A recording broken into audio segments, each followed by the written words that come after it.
कि दूर हटाओ डैडी सैडी बहुत पी लिया कोला कैंडी अब करेंगे मर्दों वाली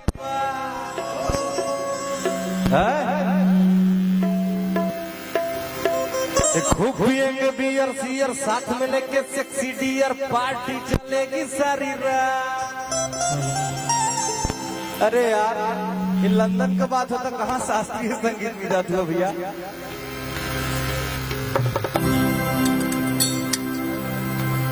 ये तो भारतीय नारी है, शुद्ध भारतीय नारी, इंडियन फोक चलता है। एक्चुअली ज्यादा इंडियन फोक ही ज्यादा चलता है। जौन मजा सड़िया में बनो वो मजा कोनो में नहीं थे।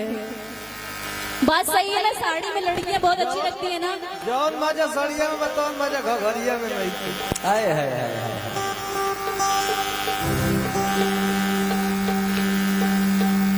हुआ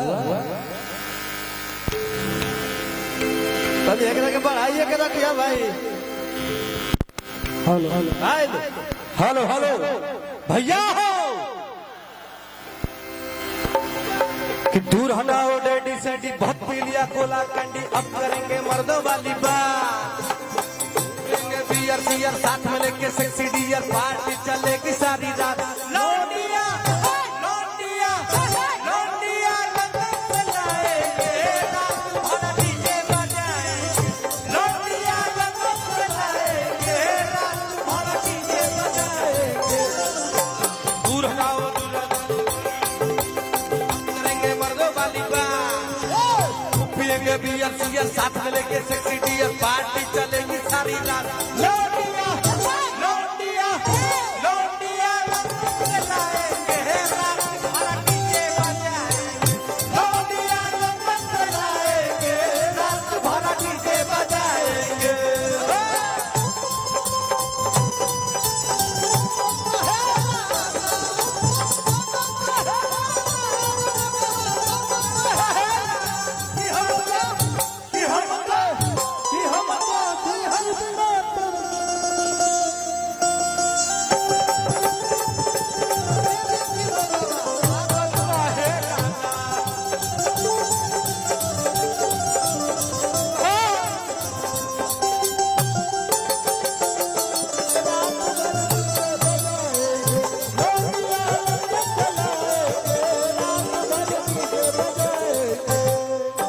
रजनी के स्टाइल में सिगरेट जलाएंगे, रजनी के स्टाइल में सिगरेट जलाएंगे, धुएं का छल्ला बना कर उड़ाएंगे।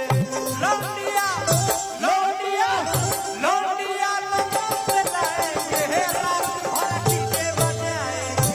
लौंडिया लंदन से लाएंगे रात भर डीजे बजाएंगे।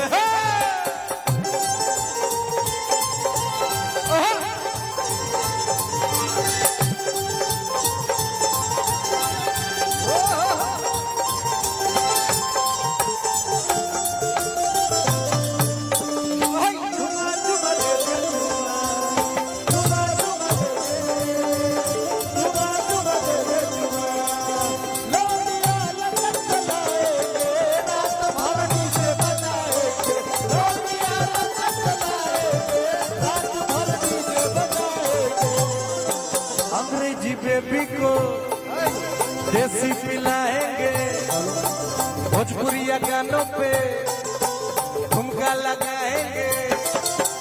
अंग्रेजी बेबी को देसी पिलाएंगे, भोजपुरिया गानों पे ठुमका लगाएंगे।